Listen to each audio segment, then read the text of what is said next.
तिप्रा मथारे नेता होया कथा कइताছে ना हम आपका तिप्रा आंथुई अंखा त्रिपुरा हानि बागै नोंसाय मनो साबो काहाम साबो हामिया तभी भी नोंसाय मनो साबो काहाम साबो हामिया तभी भी ये लोग लालच देके आपको अभी थोड़ा रुपया देकर आपका बच्चा का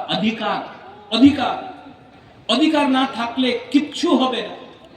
আজকা টাকা নেই কালকা আসতে পারে, আজকা চাকরি নেই কালকা চাকরি পাইতে পারে। যেই দিন আজকে তোমার ভূমি চলে যাবে না কেউ দিন তোমার ভূমি আবার ফেরত দিয়ে আসবে না। এই ফাইট এই অধিকার তোমার ভূমির নিয়ে আছে, একটা ভবিষ্যের নিয়ে আছে যে বুবাगरा দিতে চায় তোমার। अगर आपको अपना बच्चा का चिंता है ओ मेरा बुमा लोग, अगर आज माँ अपना बच्चा के बारे नहीं सोचेगा तो कौन सोचेगा?